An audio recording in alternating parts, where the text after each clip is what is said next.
साधु की जो चर्चा होती है वहाँ निहार के लिए भी व्यवहार होता है, आहार के लिए भी व्यवहार होता है, देववंदना के लिए व्यवहार होता है, ग्रामांतर के लिए व्यवहार होता है, सिद्ध तीर्थों की वंदना के लिए व्यवहार होता है। तो उनका जो गिरिया पास शुद्धि है वह उनकी बराबर चलती है। गिरिया को शुद्धि में मार्ग शुद्धि, प्रकाश शुद्धि, उपयोग शुद्धि, लक्ष्य शुद्धि, ये चारों शुद्धियां बराबर चलती हैं और इनके चलने के लिए वह सदा पालन के लिए कटिबद्ध रहते हैं। जब रोड पर विहार होता है, पथ पर विहार होता है, तब किस तरह से हमें सावधान स्वयं होना चाहिए और हमारे साधनों के लिए सावधानी में और रक्षा में किस किस का सहयोग होना चाहिए। तो साधक स्वयं, मैं जब से विहार कर रही हूँ उससे मुझे होश है, तो मुझे विशेष रूप से गुना के चातुर्मास से याद है कि 90 संख्या चातुर्मास हुआ, वहाँ से जब गुरु का विहार हो रहा था और वीआईपी रोड बड़े बड़े रोड होते थे, तो यह हमारे चिंतन से या जिस दृष्टि से उस समय से हम दाएं साइड ही विहार करते हैं। लोग कहते हैं कि अरे आप उल्टी चल रहे हैं, लेकिन हम कहते हैं हम सही चल रहे हैं, क्योंकि जब हम दाएं साइड चलते हैं तो हमें आते हुए वाहन दिखाई देते हैं, हमारी दृष्टि दूर तक भी पहुंचती है और 4 कदम नीचे भी हमें देखना है, 4 हाथ में नीचे देखकर चलना है। तो वहाँ चलते हुए भी अचानक मान लो चीटियाँ हो गई, अचानक कोई ऐसी स्थिति बनी कि हमें अचानक ही इधर का उधर होना है, तो हम सामने से अपनी रक्षा कर सकते हैं और जीवों की रक्षा कर सकते हैं, लीला बस बुद्धि से भी हम चल सकते हैं। लेकिन यह नियम हम साधुओं के लिए तो हितकारी है, लेकिन शासन के लिए उन लोगों को लगता है कि ये उल्टा है, लेकिन उन्हें भी हम साधुओं के लिए चलने में इस प्रकार का नियम बनाना चाहिए कि साधु संत अथवा पदयात्री जब भी चले तो उनके लिए अलग से मार्ग होना चाहिए या उसके नियम के लिए कुछ ऐसा पथ निर्धारण होना चाहिए। तो साधु संतों के लिए बिहार में ऐसा होना चाहिए जिससे कि पदयात्री निर्बाध रूप से अपनी यात्रा पूरी कर सकें।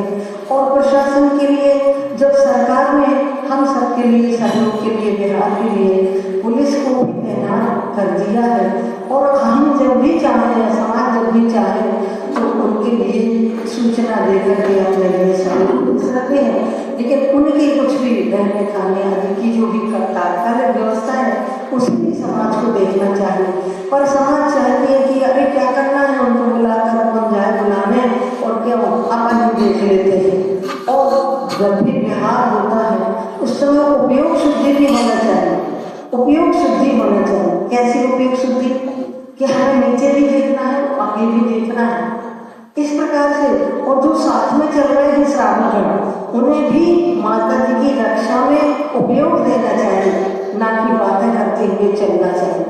क्योंकि बातें हुए अगर चलते हैं अब अधिकतर लोग बड़ों के साथ चलने को आगे आगे होते हैं, वो ये नहीं देखते हैं कि पीछे भी और आगे जाए उनका भी हमें ध्यान देना है। तो समाज के लिए जितना संघ समूह होता है सबकी जिम्मेदारी होना चाहिए कि वह चलने से नहीं उपयोग पूर्वक हमें सुरक्षा का ध्यान होना चाहिए। हमारा समूची समाज से ये कहना है कि आप जब भी विहार करें साधु संत, आप स्वयं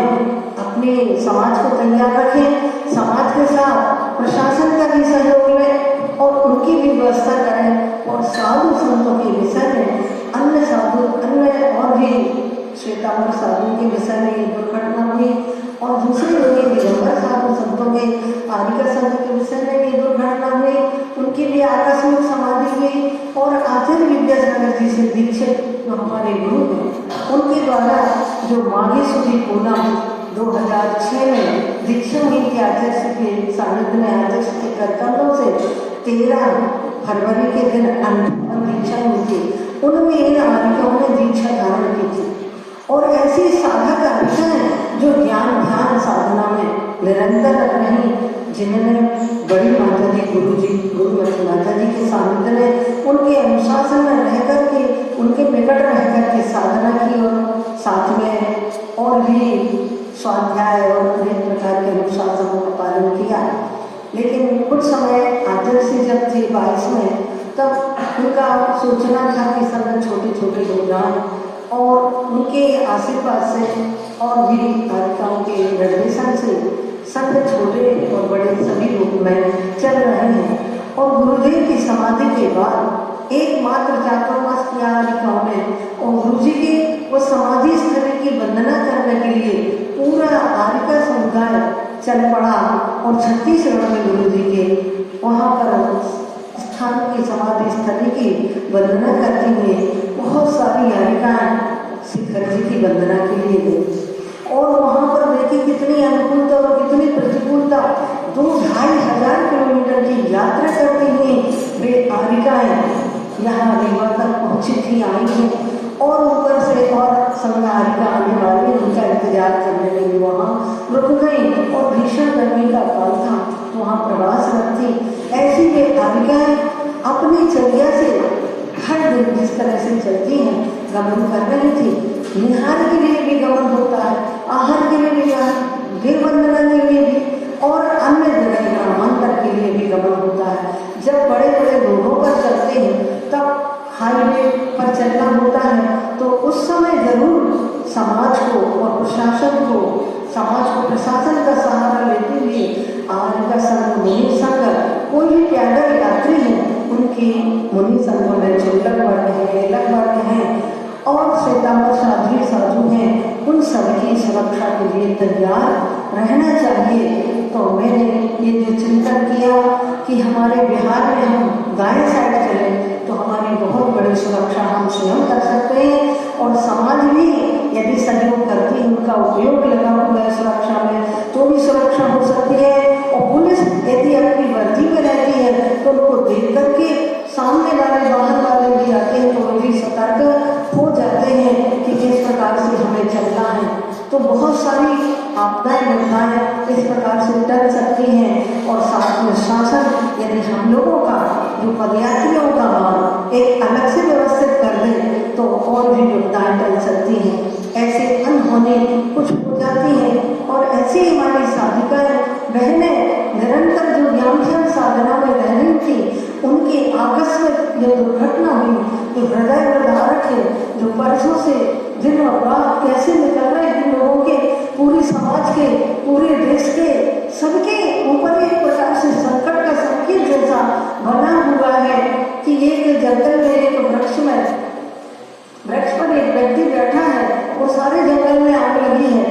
और वो सोचता है कि मैं तो सुरक्षित हूँ, लेकिन कोई सुरक्षित नहीं है, हर आदमी असुरक्षित है। वो जो आग जंगल की धीरे धीरे उस वृक्ष तक आ सकती है, आ जाती है,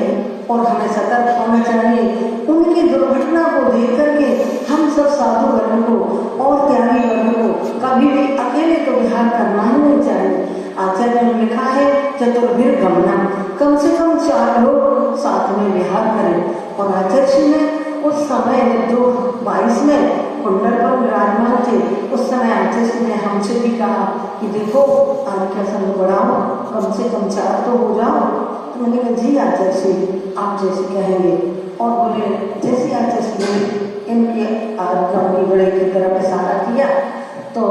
फिर मैंने माता जी से कहा माता जी क्या करना है, तो माता जी ने रोई रहो।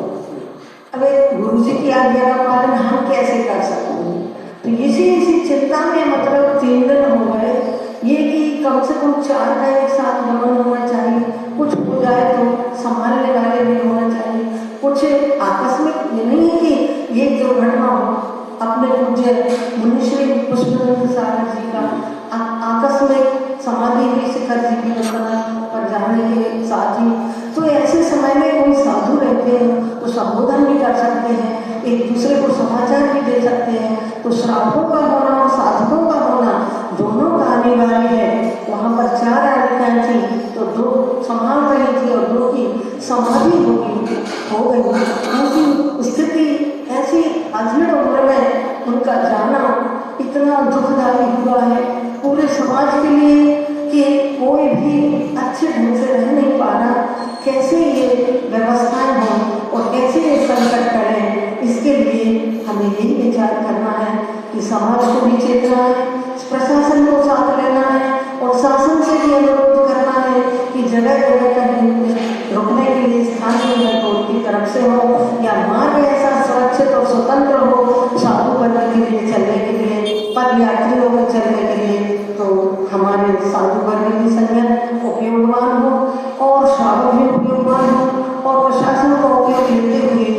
शासन से भी अनुरोध करते हुए हमें इस मार्ग को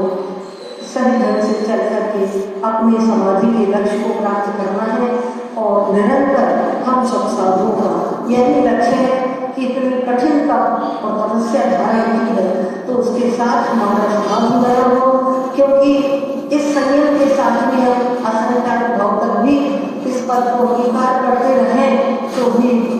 कार्यों से निकलता जाता है। और 7-8 भाव में और कम से कम 2-3 भाव में संलेखना के साथ भक्त प्रत्याख्यान के साथ समाधि करते हैं तो हमारा संसार जल्दी से जल्दी कट जाता है। तो हम ये भावना भाते हैं कि जितने भी भारतवर्ष में साधु संत हैं वे सभी स्वस्थ रहें और उन सबकी सेवा और परिचर्या निरंतर होती रहे, उनका आहार विहार निहार आदि के लिए सुरक्षित गमन हो, इसी भावना के साथ। और उन आरिकाओं को निश्चित ही गुरुदेव के चरणों में समूह में तीर्थंकर भगवान का सानिध्य प्राप्त हुआ है और निश्चित ही हुआ होगा, इसमें कोई संदेह नहीं है, क्योंकि जो साधक का मरण होता है वह पंचम सामर्थ्य का है तो 16 स्वर्ग तक भी कोई नहीं डाल सकता और नहीं तो भगवान के समोसन और दूसरे स्वर्ग तक भी जाने में कोई बाधा